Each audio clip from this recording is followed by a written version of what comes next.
बिस्मिल्लाहिर्रहमानिर्रहीम। अस्सलामु अलैकुम।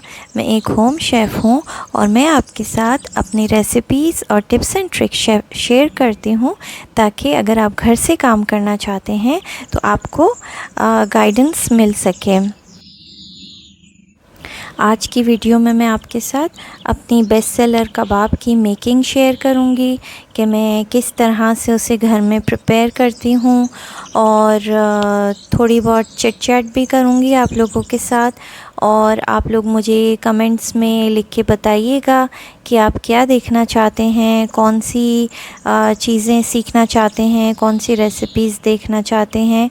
तो मैं इंशाल्लाह कोशिश करूँगी आपके पास वही रेसिपीज़ लेकर आऊँगी। और ये मैं गोश्त बीफ का बना रही हूँ, और मैं जो है वो रेकमेंड करती हूँ कि बीफ आप बछड़े का लीजिएगा, क्योंकि बछड़े का जो गोश्त है वो इतना मुज़िर नहीं होता है सेहत के लिए। कभी कभार आप ले सकते हैं, थोड़ा सा पिंकिश कलर का होता है, और अक्सर तो इतना अच्छा मिलता है कि मटन और बछड़े का जो गोश्त है वो सेम लगता है। आप उन दोनों के टेक्सचर में फ़र्क नहीं कर सकते हैं। तो ये बीफ के कबाब बन रहे हैं। मैंने पहले गोश्त को अच्छे से धो के और उसे उबलने रख दिया था, प्याज और अदरक लहसुन ऐड करके। और मैं प्रेशर कुकर यूज़ करती हूँ ताकि वो जल्दी काम हो जाता है और क्विक बन जाते हैं, और बड़ी क्वांटिटी होती है तो आप आसानी से मैनेज कर सकते हैं। ये जो कबाब हैं ये भी मैंने वक्त के साथ साथ सीखे थे, और इसका जो स्पाइस है वो मैं ख़ुद ही घर में ही बनाती हूँ। और आप यकीन करें, इतना खुशबूदार होता है कि जब मैं इसे बनाती हूँ तो मेरे हाथों से, साबुन से धोने के बाद भी मेरे हाथों से खुशबू नहीं जाती है इन कबाबों की। और ज़ाहिर है तो फिर खाने में कितने टेस्टी होंगे। और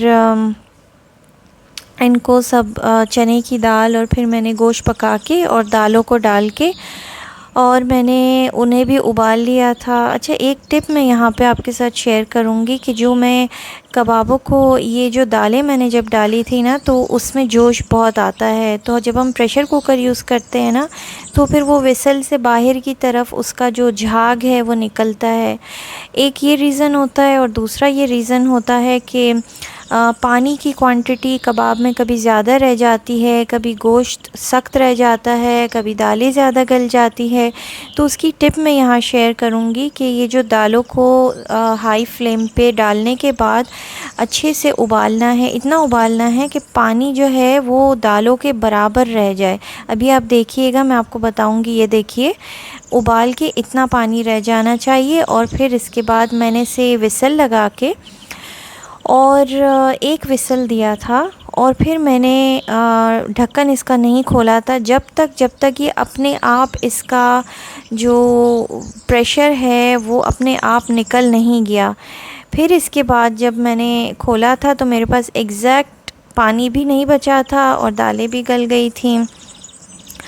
और फिर मैंने, ये बड़ी क्वांटिटी होती है तो मैं चॉपर यूज़ नहीं करती हूँ, क्योंकि ये 4 से 5 किलो गोश्त था, और मैं इसमें चॉपर यूज़ नहीं करती। ये मुझे थोड़ा आसान रहता है कि मैं इस मशीन में इन्हें पीस लूँ, और मैंने फिर इसे डाल के पीस लिया था। मेरे चैनल को ज़रूर सब्सक्राइब कीजिएगा, और मैं आपको वक्तन फ़ौक़तन वीडियोस बना के हेल्दी फूड के बारे में अवेयरनेस दूंगी कि हम अपने पाकिस्तानी खानों को किस तरह से हेल्दी बना सकते हैं, कौन सी ग़िज़ाएँ खानी चाहिए इस्लामी तरीके से, या रिवायात में बहुत सी ग़िज़ाओं का ज़िक्र हुआ है। हमारे रसूल खुदा जो खाना पसंद करते थे और जो खाया करते थे, वो ग़िज़ाएँ हमने अब छोड़ दी हैं खाना। तो उससे हमारी सोसाइटी में बीमारियां ज़्यादा आती हैं। उन ग़िज़ाओं को खाने से हम बीमारी से बचे रहते हैं। और आप मेरे वीडियोस को देखेंगे तो वक्तन फ़ौक़तन मैं इन बातों को भी मेंशन करूँगी कि कौन सी ग़िज़ाएँ खानी चाहिए इस्लामी तरीके से, कौन सी ग़िज़ाओं के खाने की हमें ताकीद की गई है। और ये मैंने फिर पीस लिया था। अब इसमें मैं जो एडिशनल चीज़ें हैं शामिल करने की वो मैं इसमें ऐड कर दूंगी। और फिर इस मसाले को अच्छे से गूंदना है आपको। गूंदने से क्या होगा कि इसका जो रेशा है ना कबाब का वो अलहदा हो जाएगा, तो अच्छी सी रेशेदार कबाब बनेगी। और खाने के बारे में जो हम बात कर रहे थे, तो मैं आपको मेरा ख़ुद का यही तरीक़ा है कि आप थोड़ा खाएं, अच्छा खाएं। वो खाएं जो कि खाने का हुक्म है, जो खाने से आपकी बॉडी को फ़ायदा पहुँचेगा, आपके पेट को फ़ायदा पहुँचे। वो ग़िज़ा खाएं जो आपके बच्चों को फ़ायदा पहुँचे, क्योंकि बच्चे बढ़ती उम्र के होते हैं। हम इन्हें अच्छी ग़िज़ा जब देते हैं तो वो ग़िज़ा उनके जिस्म को लगती है और उन्हें बढ़ने में मदद करती है, उनकी नशो-नुमा के लिए बेहतर होता है। तो मैं अपने चैनल पे आपको वो रेसिपीज़ भी शेयर करूँगी, जो मेरा एक फ़ोल्डर ही अलहदा होगा जिसमें वो रेसिपीज़ शेयर की हुई होंगी, जो कि हमारे पाकिस्तानी खानों को किस तरह से हेल्दी बना सकते हैं। तो सबसे पहले तो मैं ऑयल के बारे में कहूँगी, अपना ऑयल चेंज कीजिए। ऑयल ऑलिव ऑयल सबसे बेहतर है, सरसों का तेल अच्छा है, तिल का तेल अच्छा है। इन तेलों में खाना बनाइए।